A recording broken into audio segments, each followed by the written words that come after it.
मुझे बताने की ज़रूरत नहीं है कि क्या हुआ है। तुम सबको पता है कि the peak fiction, the greatest anime ever has come to end. Eren की सफरिंग, उसका दर्द, उसकी जर्नी सब खत्म हो चुका है।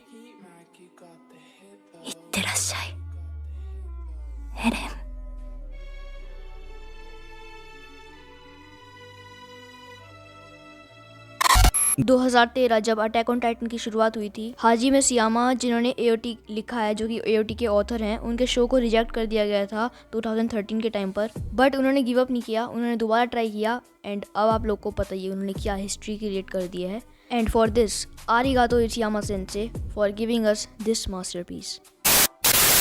तो बहुत इमोशनल हो गया। चलो बात करते हैं इस एपिसोड के बारे में और थोड़े स्पॉयलर्स के बारे में। तो मेरे को लगता है कि आपने एपिसोड तो अब तक देख लिया होगा, बट मैं फिर भी थोड़ी बहुत समझ दे देता हूँ आप लोगों की सिचुएशन क्या चल रही है अभी के टाइम पर। तो एरमिन, मिकासा और बाकी सब ट्राई करते हैं 3 अटेम्प्ट ह्यूमाइनरी को बचाने के लिए और एरन को बचाने के लिए, जिसमें फर्स्ट अटेम्प्ट में आर्मिन पकड़ा जाता है ओकापी नाम के टाइटन से, और सेकंड अटेम्प्ट में भाई सारे लोग कॉर्नर हो जाते हैं। लेकिन फिर वहां पर आती है एनी, गाबी फैल्को के टाइटन पे उड़ते हुए, और फैल्को पहला ऐसा टाइटन शिफ्टर है जो कि अपने टाइटन के साथ उड़ सकता है। और फिर मिकासा का लेजेंडरी सीन आता है और फिर उसके बाद वो थर्ड अटेम्प्ट ट्राई करते हैं। बट इस अटेम्प्ट में उनके पास काफी ज्यादा पावर, क्योंकि एरमिन ने पास पे जहाँ पे सारे एल्डियंस कनेक्ट करते हैं एक दूसरे से, वहां पर उसने जीक पे टॉक नेजुत्सु यूज कर लिया था और उसे मना लिया था। उसके बाद काफी सारे प्रीवियस टाइटन शिफ्टर्स उनकी हेल्प करने के लिए आते हैं, जैसे कि ग्रीशा, यमीन और ब्रैटोल्ड। अब वैसे तो मुझे ये पूरा एपिसोड पसंद आया, बट इसमें मेरे काफी ज्यादा फेवरेट मोमेंट्स भी थे, जैसे कि जब लीवाई कहता है कि हमारे पास कोई भी चॉइस नहीं है, हमें एरन को मारना ही पड़ेगा। तब मिकासा के ऑफ एक्सप्रेशंस देखने लायक थे भाई, बिल्कुल दिल टूट गया था यार। और एरमिन रोता है और कहता है मैं यूजलेस हूँ, मैं गार्बेज हूँ। और एरन कहता है कि मैं मिकासा से प्यार करता हूँ, मैं मरना नहीं चाहता, मैं उसके साथ जिंदगी बिताना चाहता हूँ, वो वाला मोमेंट भी। और मिकासा जब भाई एरन की गर्दन काटती है और उसे किस करती है, वो वाला मोमेंट भी।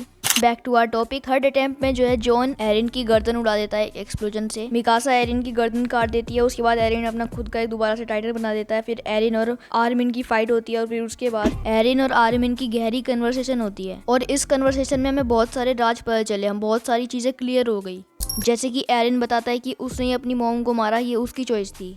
एरिन की दूसरी मॉम जब एरिन की मॉम को मारने आ रही थी, तब एरिन की मॉम नहीं मरने वाली थी, वहां पे मरने वाला था बैरतोल्ड। लेकिन एरिन को जरूरत थी बैरतोल्ड की उसका प्लान एग्जीक्यूट करने के लिए। जो भी रंबलिंग है, जो भी करंट सिचुएशन है, वो उसके बिना नहीं हो पाती, कि एरमिन को बैरतोल्ड के टाइटन की जरूरत थी। और एरिन को ये सारी चीजों का पता, ये फ्यूचर मेडल सेरेमनी के वक्त ही पता चल गया था। और इन्हीं सब के बीच मिकासा जो है एरिन की गर्दन उड़ा देती है उसे किस करने के बाद, और इसी के साथ रंबलिंग खत्म हो जाती है। और भाई मैं एक बात कहना चाहूंगा, भाई इस एपिसोड को देखते हो भाई मैं बिल्कुल दिल से रोया, मतलब बिल्कुल मन भर। और फिर मिकासा एरिन का कटा हुआ सर लेकर उसे दफनाने जाती है उसकी मनपसंद जगह पर। मिकासा यमीर को रेस्ट इन पीस कहती है और फिर उसी प्लेस पर जाकर एरिन को दफना देती है। उसके बाद हमें पता लगता है कि जो मिकासा का एक्चुअल ड्रीम था, जो उसका डिजायर था, वो था टाइटन पावर को पूरी तरीके से वैनिश कर देना, पूरी तरीके से। उसके बाद पूरे टाइटन्स और टाइटन्स की पावर खत्म। और एरिन के मरने के बाद भी मिकासा उससे प्यार करती रही, उसने किसी और को देखा तक नहीं। और इसी के साथ एरिन की सफरिंग, अटैक ऑन टाइटन की जर्नी यहीं पर समाप्त हो जाती है।